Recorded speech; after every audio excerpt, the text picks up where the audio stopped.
पर एसबी का जो है लाइब्रेरियन का एग्ज़ाम छूट चुका सेकंड शिफ्ट का 10 जुलाई का, और जो है कैंडिडेट एग्ज़ाम दे के आए, इनसे पूछते एग्ज़ाम का लेवल कैसा था और सिलेबस में क्या क्या पूछा गया एग्ज़ाम में, और पूरे जो है सिलेबस का पूरे पेपर का जो है पोस्टमार्टम करेंगे, चीड़ फाड़ कर देंगे पेपर का पूरा जो है पैटर्न इसमें देखेंगे, कौन कौन से सवाल कौन कौन से जो है पूछे गए टॉपिक।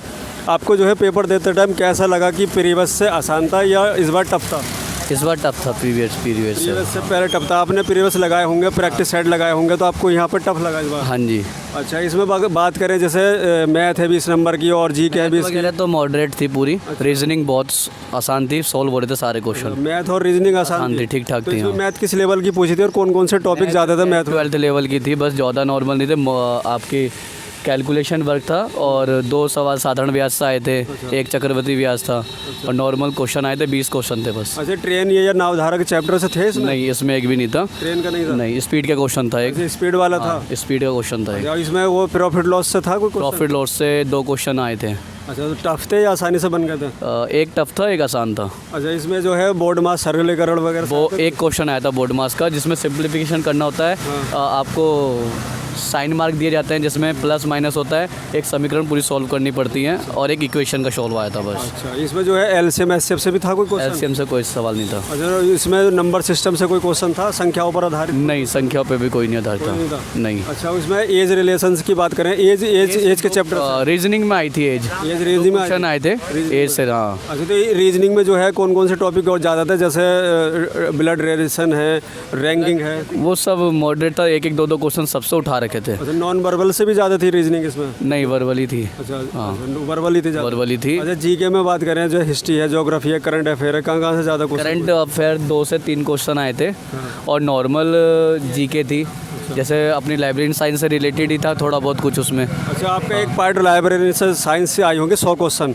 उसका लेवल कैसे था और कहाँ से टेक्निकल ज़्यादा पूछ रखे थे, कहाँ से पूछ रखे थे? उसमें टेक्निकल भी था, नॉन टेक्निकल भी था। जैसे फुल फॉर्म ज़्यादा पूछ रखी थी, ALU, ALI, ISS, और उसी से रिलेटेड उसके करंट अफेयर्स थे, जो योजना वगैरह चल रही है, एप्लीकेशन वगैरह, इससे रिलेटेड था। कंप्यूटर की एप्लीकेशन वाले भी आ रही थी कि अधिनियम वगैरह से कब गठन किया गया, ये सब चीज़ें थी। संविधान पॉलिटी से भी पूछे गए क्वेश्चन? एक क्वेश्चन था। अच्छा, वहाँ से भी था। कौन सा क्वेश्चन था उसमें? संविधान अमेंडमेंट का था या अधिनियम था एक? ये जो अपनी पुस्तकालय का अधिनियम जो हुआ था, ये आ रखा था 1919-1935 करके था, तो इसका मुझे 1935 लगा था आंसर। पूछा था कि किस ईयर में हुआ था? हाँ। अच्छा, पुस्तकों से रिलेटेड।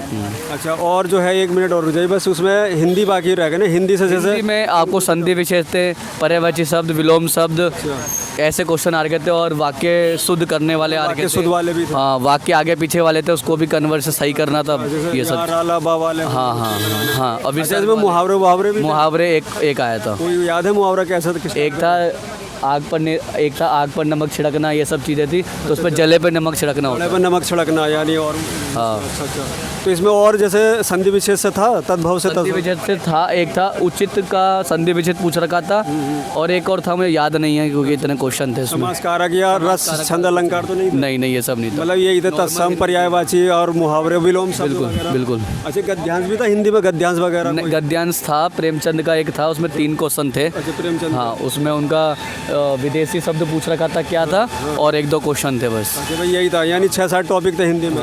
और इंग्लिश में क्या क्या टॉपिक थे? इंग्लिश का वही सेंटेंस करेक्शन वगैरह था, प्रीपोजिशन थे, मॉडल्स थे, और सेंटेंस जो होते हैं ना आगे पीछे वाले होते हैं, करेक्शन करने होते हैं सिस्टमेटिक तरीके से। इंग्लिश में एंटोनिम, सिनोनिम? नहीं, ये सब नहीं थे।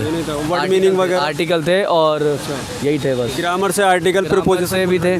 ग्रामर में एक पैसेज दे रखा था, उससे क्वेश्चन थे 3-4 पैसेज, 3-4 तक पैसेज से? हाँ जी। अच्छा, यही था। कितना टाइम ओवरऑल, कितना टाइम किया? ओवरऑल मैंने 150 प्लस ही करे हैं, 150 प्लस, क्योंकि कट ऑफ इतनी जानी है, तो सबसे मैंने कुछ अपनी तरफ से भी लगाए हैं। अच्छा, तो इसमें प्रेजेंट कितनी होगी? स्टूडेंट कितने एग्जाम दे रहा है? 90%, 80% या 100%?